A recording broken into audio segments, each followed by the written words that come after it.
8.1 L'Hopital's rule, what you'll learn about the various indeterminate forms and how they describe the behavior of our functions. L'Hopital's rule was introduced last year.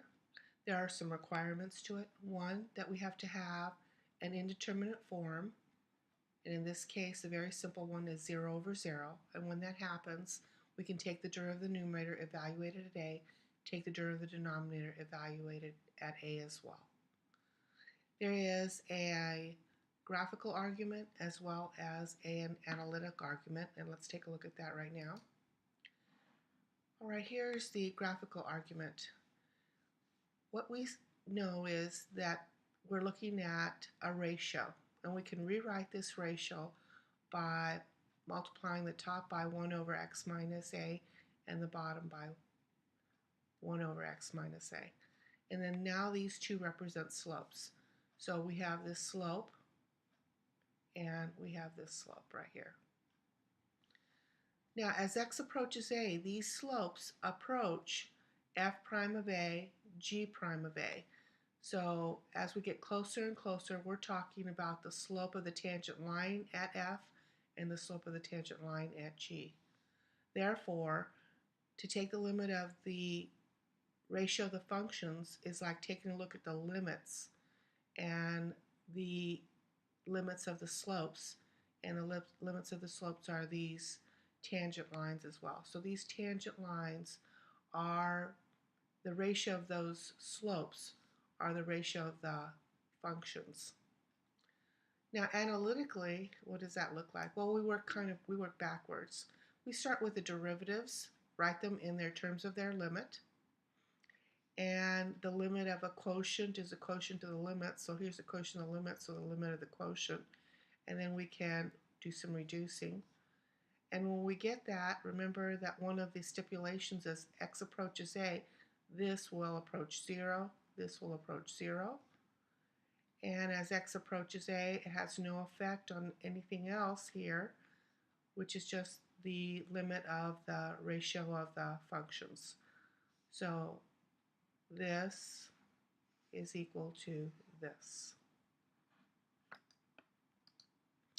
Okay, so we're going to estimate the limit graphically and use L'Hopital's rule. So we're just going to put this in the calculator and examine as x approaches 0. And as x approaches 0 here and here, you know that we're getting some number, getting closer and closer to one particular number. So again, always check to see if you have an indeterminate form. And we can take the derivative of the numerator, which is this, take the derivative of the denominator. Notice there's no longer an x value, so we can substitute 0 into the function, and we get 1/2, which is justified again by the graph. L'Hopital's rule, stronger form. So if you get an indeterminate form here, then you will have the limit of the derivatives. And if you continue to have the indeterminate form, you continue to apply L'Hopital's rule. Here's an example where we can do that.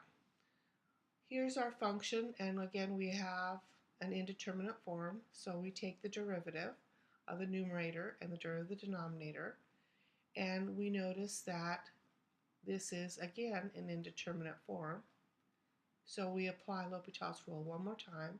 We're going to get 2. Once we get 2, we know where it's not going to apply anymore. And then we have the derivative of the numerator. We go ahead and substitute 0 into here, and we get negative 1/8. All right, we're going to evaluate the following limits using L'Hopital's rule, and these are going to be one-sided limits. They can apply to one-sided limits. So we're going to take a look as x approaches 0 from the right-hand side, and we can see we have an indeterminate form. We'll take the derivative of the numerator and the denominator. The numerator, we can no longer apply L'Hopital's rule because that's going to be 1. And as x gets closer and closer to 0 from the right-hand side, this is going to be a small positive number, which makes this whole fraction get large in the positive direction. And you can see that is exactly what's happened in the curve. We're getting larger and larger values. The same argument applies for as x approaches 0 from the left-hand side. Again, it's indeterminate form. Evaluate, and we're going to get 1 in our numerator right here. And right over here, as we approach x from the left-hand side, this is a small negative number, which makes this whole fraction go in the negative direction. So it's negative infinity, and we can see that that's exactly what's happening over here.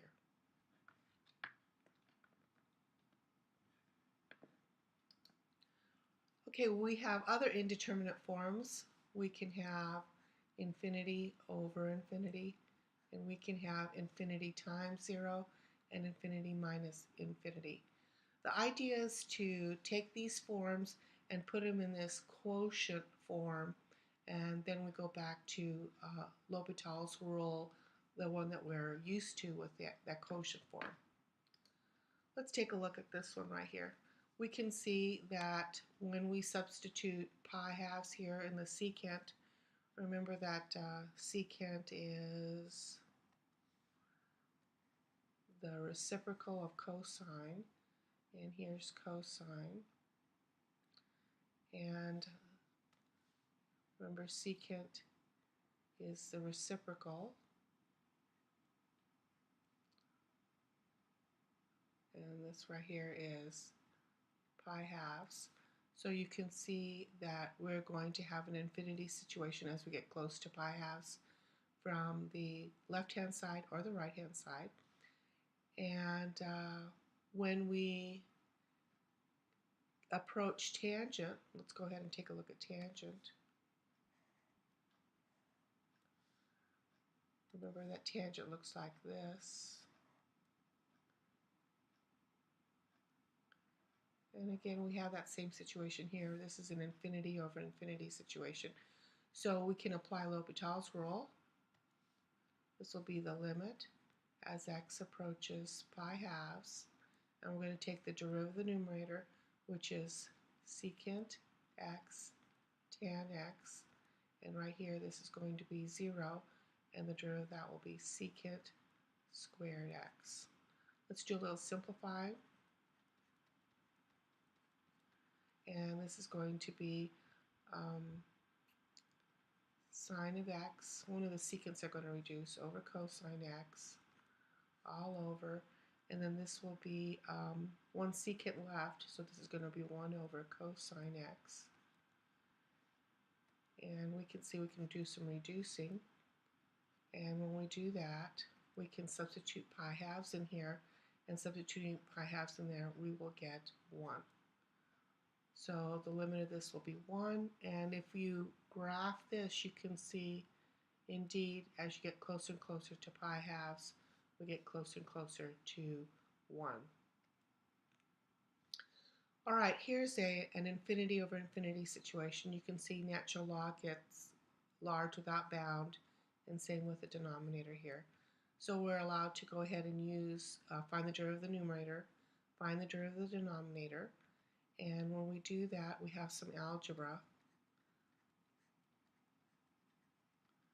And we can times this numerator denominator by root x. So this reduces. And remember that this is going to be just 1 over root x when we simplify. And so that's why they're getting this. So as x gets larger and larger, remember this is going to be a very large denominator, which makes the whole fraction go to 0. And if we were to provide a graph right here, you can see that as x approaches infinity, that the output is getting smaller and smaller.